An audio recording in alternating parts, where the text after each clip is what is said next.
Most big problems in life don't start with a bang. They begin quietly, almost invisibly, like a tiny snowball at the top of a hill. Debt is no different.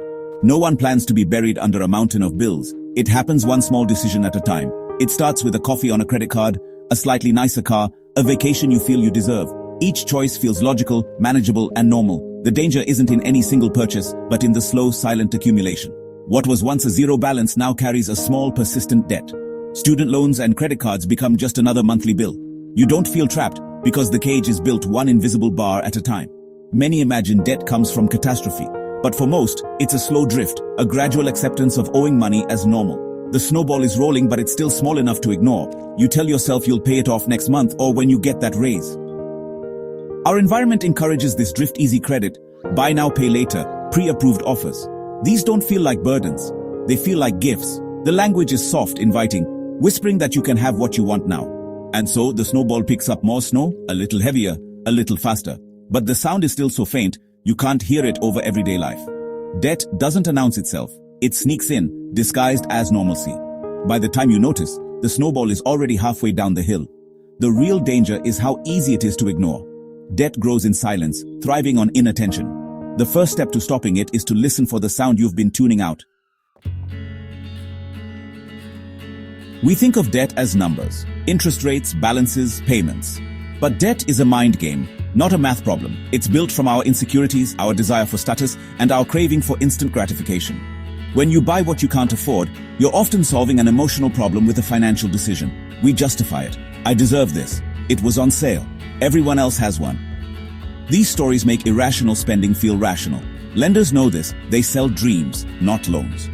To escape debt, you must look past the numbers and ask, what feeling triggers my spending? Until you understand the emotional engine, you'll stay trapped, no matter how many budgets you make. The cage is built from habits and beliefs, not steel bars. You can't break out of a cage you don't see. Recognizing debt as a mind game is the first step to winning. Change your story, and you change your outcome. Remember paying with cash? Handing over bills stings, a friction that makes you pause. That's the pain of paying, a natural break on spending. But tap your card or phone, and the pain vanishes. Digital payments are frictionless by design, making spending feel effortless and abstract. When money is just numbers on a screen, it doesn't feel real. We're more impulsive, less cautious, and more likely to overspend. One-click checkouts, auto-renewals, and saved cards turn spending into an unconscious habit. You don't decide to buy coffee every day. Your subscription just happens. You forget about streaming services you never use. They just renew. This numbness is a feature, not a bug, and it's costing you. The easier it is to spend, the harder it is to stop. Digital money rewires your brain to ignore the consequences. To regain control, you must make spending conscious again. Pause before you tap. Make every purchase a choice, not a reflex. The minimum payment on your credit card looks helpful, but it's a trap.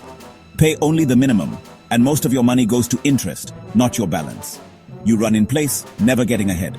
A $5,000 balance at 18% interest, paid off with minimums, can take over 20 years and cost you more than double in interest. The minimum payment offers short-term relief but long-term pain. It's financial quicksand. The less you struggle, the deeper you sink. The only escape is to pay more than the minimum, even when it hurts. Don't let the illusion of manageable payments keep you trapped. Recognize the trick and commit to real progress. The treadmill stops when you decide to step off. We're wired to compare ourselves to others. And today, social media amplifies that urge. We see friends' new cars, vacations, and renovations, and feel pressure to keep up. This fuels lifestyle creep. As your income rises, your spending rises too. You upgrade your apartment, your car, your vacations. Each step feels earned. But your expenses grow with your income, leaving you no wealthier, just busier. The danger is how natural it feels, just buying slightly nicer things. Over time, your life becomes expensive to maintain, and you're vulnerable if your income drops. Social media pours gasoline on this fire, making you compare yourself to thousands of Joneses. We start to believe we need more to be happy or successful. Debt becomes a tool for status, not survival. We're not just keeping up with the Joneses, we're keeping up with their loans. It's a race you can't win. The only way out is to define success for yourself, not by what others display. Choose contentment over comparison. Compound interest is a powerful force, great for investing, brutal for debt. When you don't pay off your interest, it gets added to your balance, and you pay interest on interest. This is how small debts become monsters. A manageable balance can double in a few years if left unchecked. The growth is slow at first, then suddenly explodes. By the time you notice, the debt feels impossible. The compounding machine works for your lender, not you. The key is to attack debt when it's small and weak.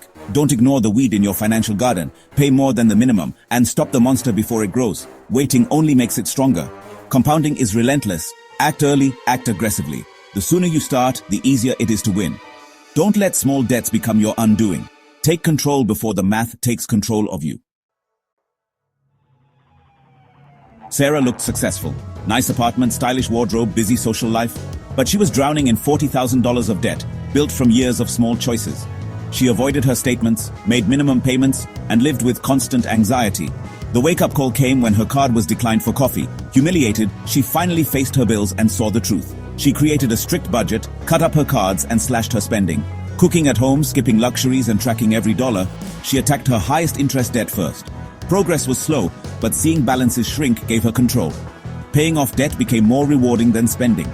After 3.5 years, she made her final payment. The relief was overwhelming. Sarah's story isn't about complex strategies. It's about honesty, discipline, and changing habits. Anyone can do it, but it starts with facing reality. Freedom is possible, one step at a time. Getting out of debt isn't about one big leap, it's about small, consistent steps. Start by facing the truth. List every debt, balance, and interest rate. This isn't a record of failure, it's your map to freedom. Track your spending for a month to see where your money really goes. Make spending harder. Cut up your cards or freeze them. Attack your debt with the avalanche method. Pay minimums on all, but throw every extra dollar at the highest interest. When one debt is gone, roll that payment into the next. Automate your savings and debt payments to remove willpower from the equation. Pay yourself first, even if it's a small amount. Build a system that works for you, even on tough days. These steps aren't complicated, but they require consistency. The chains of debt break with daily action, not wishful thinking. Reclaim your mind and your money will follow.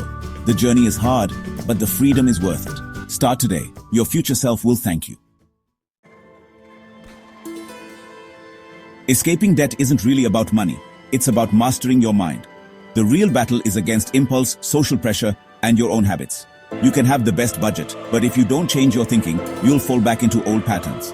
Financial freedom is an internal victory first.